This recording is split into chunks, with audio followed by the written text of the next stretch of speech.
Welcome back to Ray's Coffee and Cards. It's been a couple of weeks since I have been able to upload a video. I am so sorry about that.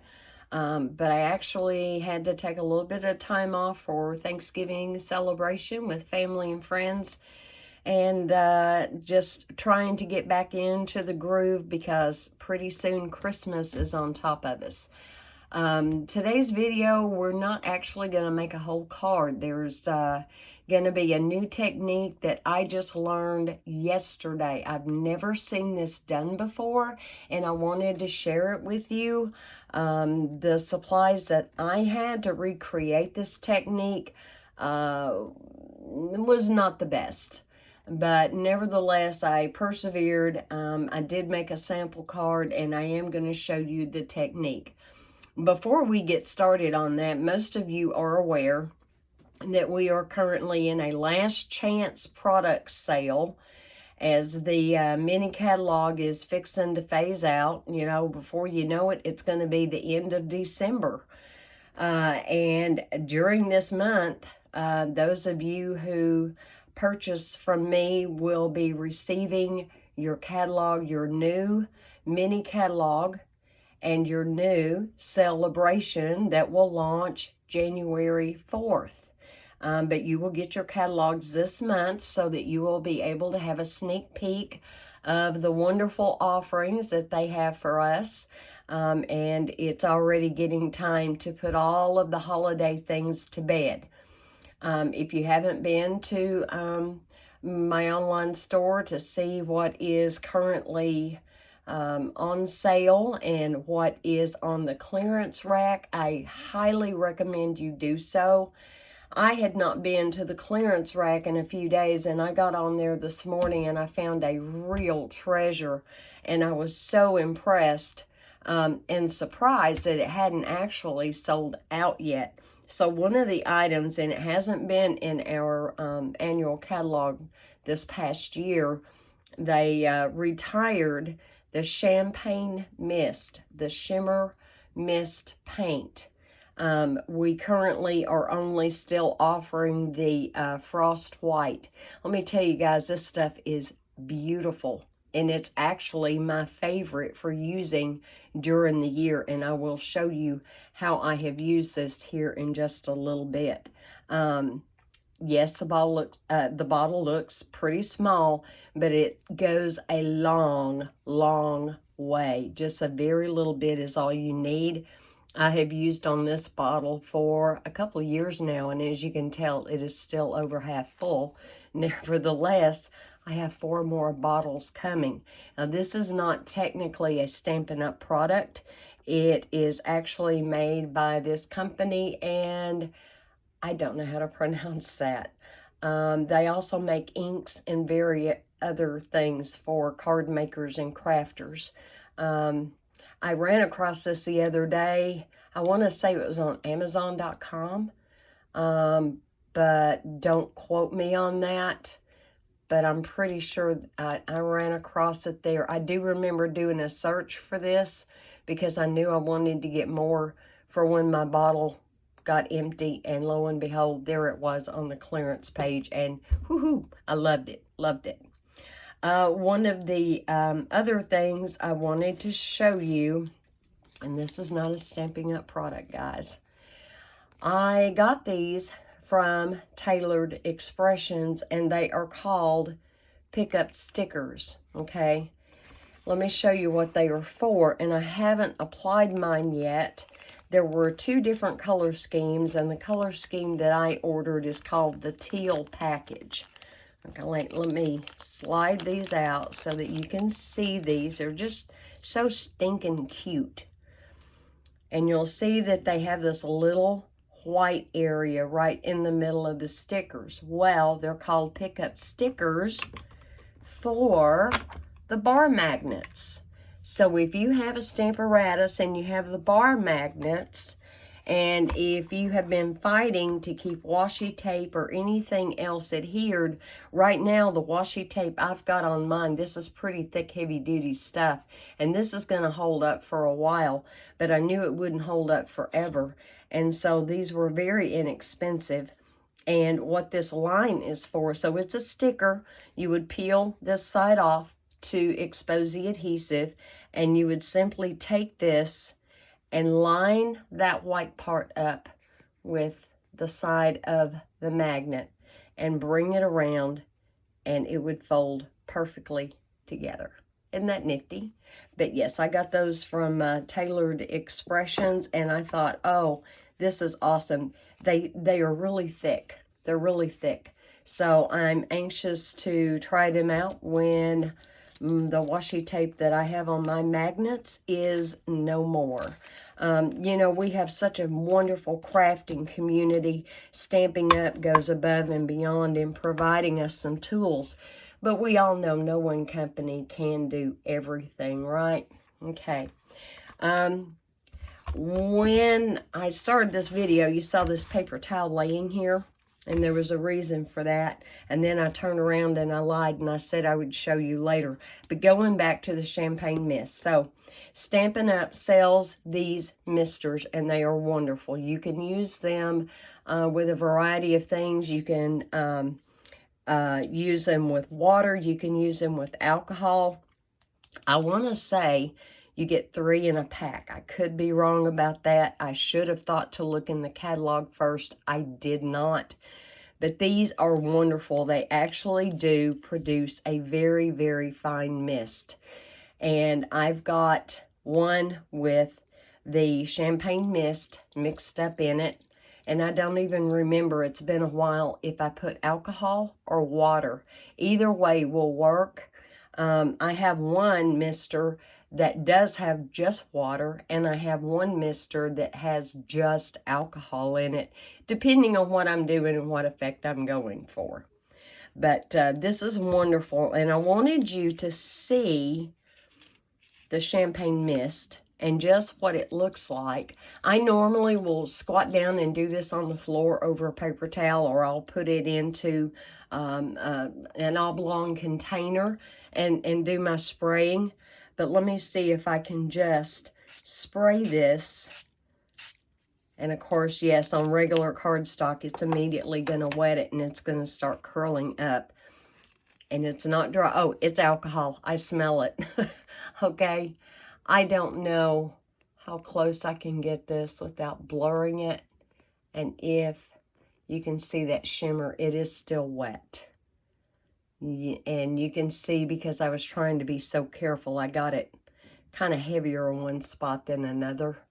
And I will lay this to the side so it can dry. But already you can tell it toned down that white. And sometimes on the cards that we're making, we may not need something as intense as Very Vanilla, which is beautiful, but maybe we just need a little bit softer white, add a little bit of texture to a card, part of a card, a sentiment, whatever. And here is another piece of the exact same cardstock without it. So you see the difference that it makes. But it is worth having in your arsenal, and it being on the clearance rack, hey, the price cannot be beat. In one of my recent videos, I had talked about the ugliest card I ever made, and I assumed I had thrown it away. And a few days after that, I found it. I had not thrown it away. I had just not put it where I would have thought I would have put it. So before I do throw it away, just so y'all don't ever feel bad about some of the things you may have created that didn't come out exactly right. Hey, we all do it, okay? Here is the ugliest card I ever made. I don't know. I thought it would be so neat to go out in the yard, find some really pretty leaves, and not to make a shaker card, but I did put window sheet over it, and I did emboss with copper the Happy Thanksgiving sentiment. But you know, it didn't take but a few days after picking them up and going back and looking at it, and all the pretty colors had just, they were gone. There was no really pretty bright red anymore. There was no hints of yellow anymore. And it was like, you know, nature child, not everything is going to be applicable to card making. And so, yes, this is absolutely the ugliest card I ever made. I do really like that copper Happy Thanksgiving, even though it's over to the side a little bit. I could always add an acorn or a small leaf or something here. So before I totally throw it away, I'm gonna see if I can salvage that without bending it all up. But yep, we've all had them, and I'm telling on myself, and that's okay because we're all human, and some of our best ideas, not so much. Anyway, hope y'all got a good laugh out of that. All right, so yesterday, and I don't even remember what I was searching for. I don't think I was searching for anything, but I had turned on YouTube on the TV, and there's always a line of recommended videos. And I thought, well, I'll just scroll through there and see, if anything jumps out at me. And something did, and I had no idea when I started watching the video, the technique that he was going to teach. And people, I've never seen this done. I'm not saying it hasn't been done. I've never seen it done. But first, I want to give a shout out to the originator. As far as I know, he's the originator, but his channel is called Martin's Mayhem. And his name is Martin Stone. He's out of the UK. And the title of his video is Embossing and Ink Blending Mass. Okay, well, you could also call them stencils. Stencils, mass, same thing, right? Okay, when you go and watch his video, you're going to see that, in my opinion anyway, what he did on the video was so much prettier than mine. I historically have not really done much with stencils or masking. Those are wonderful techniques. They're not real hard to do. And we get into our habits and our routines, and sometimes we just don't fully put into our creations some of those techniques and things that are out there. We just kind of get into our little ruts and off we go. So here's the card, and I played with it yesterday, and I finished it up this morning. And this is the one that I came up with. Now, I had just recently gotten the Encircled in Warmth stamp set, and then decided, why didn't I get the dies too? Because I was seeing so many pretty cards made for Christmas with the Encircled in Warmth that is in the mini catalog that also coordinates with the Encircled in Beauty dies. And so let me show you those dies just real quick. So there are 6 dies, intricate, beautiful. They layer together so well. And so on my card here, I used, you can't hardly see it until I pick it up. I used the outline die, okay? And I cut out a black solid layer underneath. And then this one coordinates right with it. And then that's what I cut out the Daffodil Delight cardstock in. Let me see if I can kind of line that up a little bit. I'm off. There we go. And I used that one. And then I really wanted to layer it up even more. So I also took this one, and that was what I used on the Granny Apple Green cardstock. And then I finished up, and I did polished pink layer for this one. I went through my stamp sets. I just wanted a little something that kind of blended in with the whole theme, with the dies and the background and everything. Something that wouldn't stick out like a sore thumb. The set I found is retired, and it is out of, some of you may have this, it's the Sweetly Swirled, which is not in this annual catalog. It was in the catalog before. So, it's been retired. I ordered it. There were dies that went with it. I didn't need the dies, but I really liked just having the small images. Sometimes we need small. We don't always need big. And I really like the sentiments. I like the font.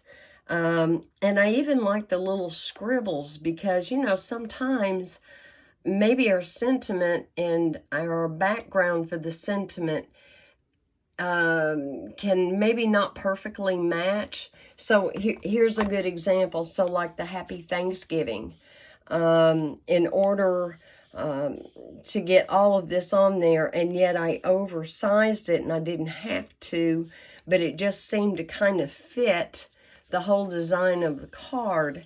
And sometimes, you know, maybe a little scribble stamp or something, some kind of something to go along with that sentiment so that you don't have all that blank space. And so that was one of the reasons why I had ordered this. And again, you know, the sentiments were great.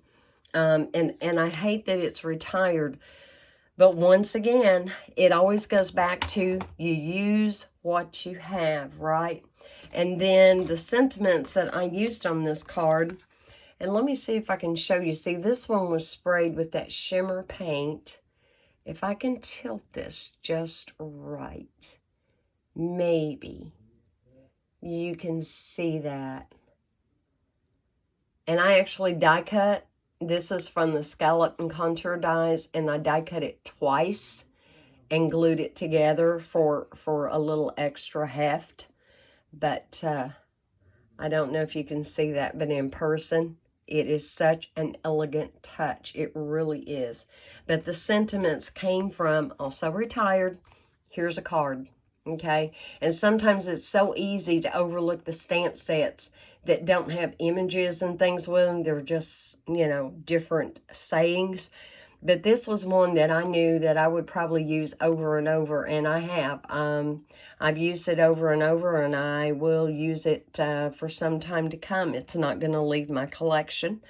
But thank you for being my friend. It's here on the front. And then on the inside, I finished it off with, I made you a card because you're worth it. And that is also in this set. I made you a card because you're worth it. How awesome.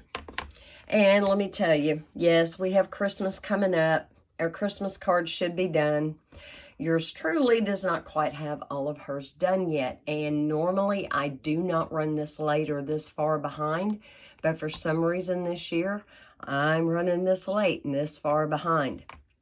However, as soon as Christmas is done, we're already looking forward now to a new year. The leaves are long gone off the trees. Everything is looking kind of bare, not so pretty. And sometimes in those winter days, we just need a little pick-me-up. And so in thinking of that, I thought, oh, you know, this isn't really a spring card, but it's kind of a happy card because of the brighter colors. And, you know, when everything is blah and gray, and the grass is dormant, trees are dormant, there's no flowers blooming for the most part, then yes, yeah, put some bright color in somebody's life. It's so easy for people to get depressed this time of the year. And so I made this because probably I could have made 4 or 5 of these, and there would have been a call at some point during the rest of this winter for somebody to get a little pick-me-up, okay? Because that's what this was designed for, nobody in particular, but knowing that somebody is going to need this card. Okay, now let's get back to the technique that I learned. Let me move this because I really want to show you the technique. I never knew you could do this. I have seen videos where, and do know how to emboss with dies. If you don't have embossing folders, if you have the right kind of mat, the right kind of setup, you can take your dies and instead of cutting with them, you can emboss with them, okay? Never knew you could do that with what you call a mask or a stencil. So I have a few, and they're old and they're retired. And I tried a couple of different ones before I landed on this one. This one is really big. This is like a 6 by 6, and I cut a piece of basic white 6x6 cardstock to go under it, just like I did in preparation for making that card. And then once everything was said and done, I then cut it down. I cut it a little bit bigger. No, I didn't. I cut it down to 4 by 5 1/4, so it would go on the front of the card, and the black layer back here is cut at 4 1/8 by 5 3/8, okay? And it was on a basic white card base, scored at 4 1/4, 8 1/2 by 5 1/2. It's just your typical standard card base. Okay, so let me move this to the side. I hate doing my big shot on the screen, and I may have to raise my camera a little bit. Hopefully not too much. It's a mess up here. Hang on, and let me grab that.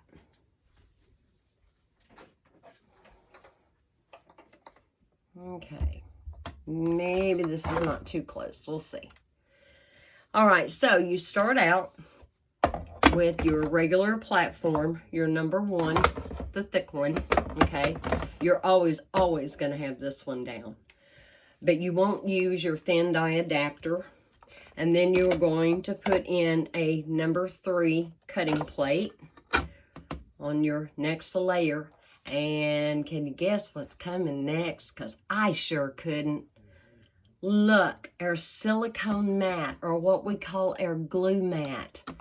It's not very thick. It's really thin, but it's perfect for this. And so that goes down. Then we're going to put in, okay, it just does fit. We're going to put in our cardstock with the mask on top, or stencil, however you like to call it. And then we're going to use the gray plate that we normally would use with their 3D embossing folders. Now, you're not going to have to force it through. You're really not. But it will, it will be kind of firm. And so you're going to have to really hold on and crank it through. You will not damage your machine. I've done this several times since I learned the technique, just to make sure everything was good. And then I ran my regular sandwiches for die cutting and etc. through there. Everything's fine. Didn't hurt a thing. And I was so impressed. Now let me get Big Boss out of the way carefully. And let me show you. I've got it taped down partially. Look at that. Look at that detail. Is that not cool or what? That is awesome. I'm loving this. And you could definitely do like a white on white. Oh, I'm loving this. All right, I'm going to get this back in here, and I'm just going to briefly show you the ink blending and how I did it. Now, he used some of the same colors, but he used more colors than I did. And I got to tell you, when I was playing, one of the templates that I was using was kind of like a brick wall. It's an old retired one from Stampin' Up, just like this one is. I don't know how many years old it was, but I didn't really care for my color choices. I didn't really care for how that was blending out, so I scrapped it. But I did save this little strip so you could see where I had been playing with it. Okay, so we have polished pink, granny apple green. Oh, you can't see them. All right, let me move this down a little bit. Polished pink, granny apple green, and Daffodil Delight. Pretty, uplifting colors, especially now. My blending brushes. So I keep forgetting to order Stampin' Up's blending brushes. And before Stampin' Up even offered blending brushes, I was seeing other card makers use them. And so when I was at Walmart one day, which is where I work part-time. So when I was there one day, I saw this set of makeup brushes And they were inexpensive. I don't even know what the brand is. I'm sure it was one of those clip strip items. I'm sure it was. I picked them up, and they're not bad. They're not Stampin' Up! Quality, but they've worked for me. And yes, I have made a note, order Stampin' Up! Blending brushes. Of course, when they first came out with them, they sold out. They were out of stock. Then they came back in. Then they were out of stock. Then they came back in. And in the meantime, somehow, some way, I just totally forgot to order. So, all right. We're going to start with the polished pink. And I think I'm going to take a strip and just lay it here next to this. Need to come up a little bit. I'm trying to make sure I stay in the camera. I'm bad about that. There's not a wrong way or a right way for this. There really isn't. So I just ink this up. And I'm just kind of eyeballing. I'm not real accurate on this, but I'm just kind of eyeballing. I kind of want to do about a third. Martin used 4 colors, and his came out so well. And when I was trying to do mine, I don't know. I didn't have his knack because I couldn't work 4 colors in. But I did watch very intensely as to how he was ink blending. And he was laying that color down pretty intense there. It doesn't have to be as dark as the ink pad, but kind of intense. And he really emphasized trying to blend and blend and blend and blend. And he just made it look so easy and so effortlessly. And so, note to self, I will start doing this more, and we'll start having some card classes, some in-person card classes after the first of the year where we can get together and do this. So, all right, I'm going to close this up. Around me, that is a recipe for disaster if I don't. Did I just slide my finger in that? I did in the pink. All right. We're going to go with the Granny Apple Green. And I am deliberately kind of going up a little bit into that polished pink. I don't know that pink and green were probably the 2 colors to really have together.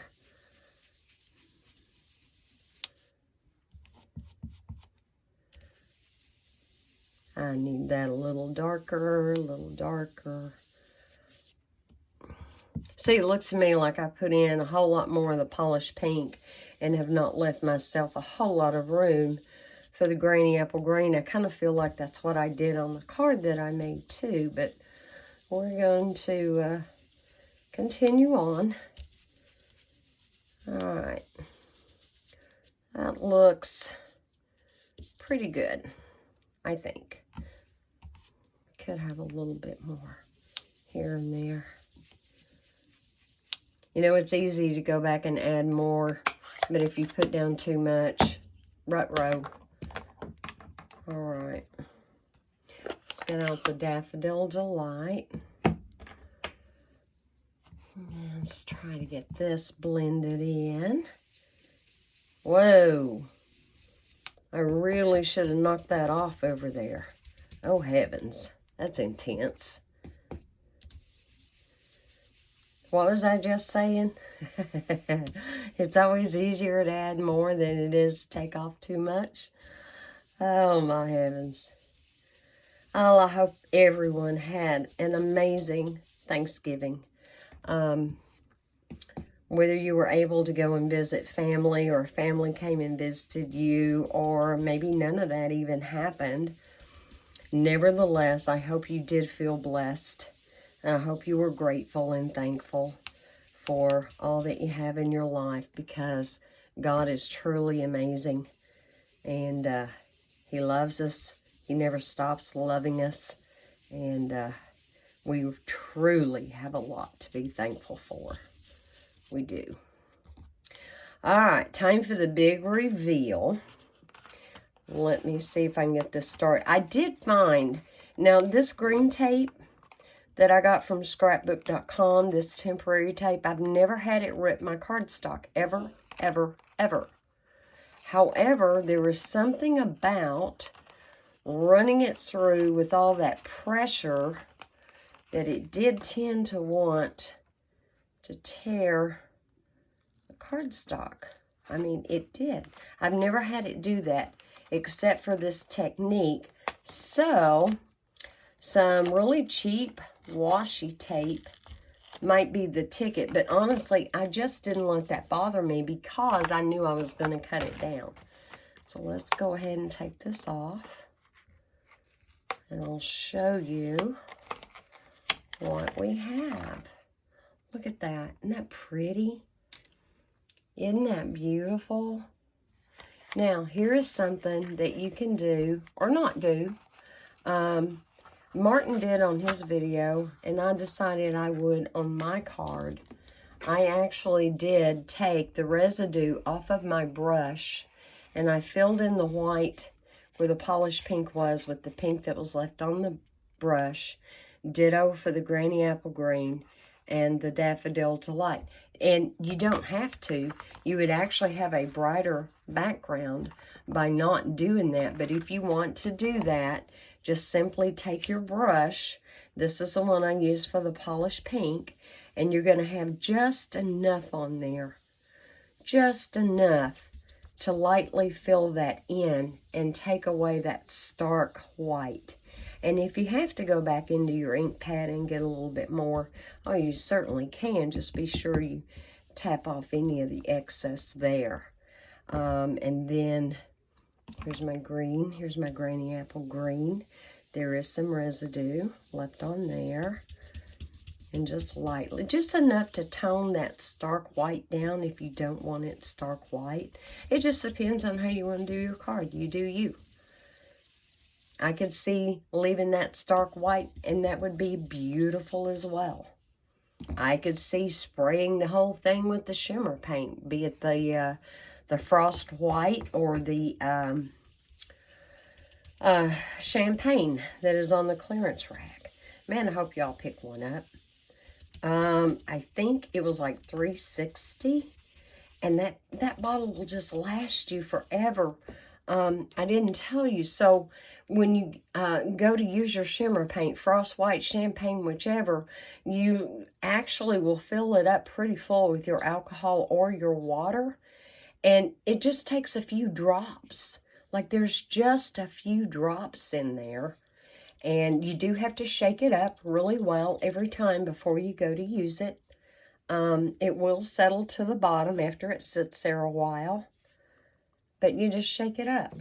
Ditto for this. If you go to use this straight out of here, it does have a mixer in it, as you can hear. And just shake that up really well to get a good mix. All right, guys, I wasn't going to like redo this card. I simply wanted to show you this technique. I thought this was amazing, and we can get even more mileage out of our stuff, and I guarantee you I will be looking really close at the decorative masks and things that Stampin' Up! Is selling, because to be quite honest, I just kind of would pass them by. He used snowflakes in his, and it was beautiful. Please go and check out his video. Okay, guys, that's going to wrap it up for tonight. But I hope this gave you some inspiration. When I wanted to do a card with those... and here I am blanking, encircled in beauty dies. When I wanted to do a card with these, I meant to also do one with the encircled in warmth that is in the current mini catalog, and do one final holiday card for you just in case you were looking for ideas for a couple of last-minute cards, and instead this is what happened. And so I kind of feel like that was a happy accident. You may love this card, you may hate this card, but isn't that technique wonderful? There are all kinds of masks out there, all kinds of different stencils and templates, and who knew you could emboss? And so one more time, let me refresh your memory on your sandwich. So you're going to start, I call it the platform. It's what we called it when we started out with the big shot, okay? Stamping Up actually calls this platform, I think. Okay, so here's your platform, the thick one. You're going to have that on the bottom. And then you're going to have one number 3 cutting plate, okay? And then your glue mat, your silicone mat. Silicone mat's the technical name for it. We all call them glue mats. You know what I mean. And then your gray specialty plate, which is number 4. And this is the one that we use with the 3D embossing folders, okay? And that's it. That's your sandwich. It's going to be a little firm, but it's doable. You're not going to damage your machine. I love it. I love it. So, let me know in the comments below what you think about this, if you've ever seen this done. Sometimes I feel like I'm always the one that's late to the party, if you know what I mean. Like I hear about things or find out about things long after everybody else. So, be that as it may, I had to share this, and I hope you like this technique. If you make cards with it, please, I would love to see a sample of your work and what you came up with, what stencil you used or mask, what colors you used, the whole thing. I love to see what other people come up with. So in the meantime, I will leave you with this and leave you with maybe a good idea and a new way to get more mileage out of your supplies. So y'all be blessed. Have a wonderful, wonderful week, and I will talk to you later. Bye.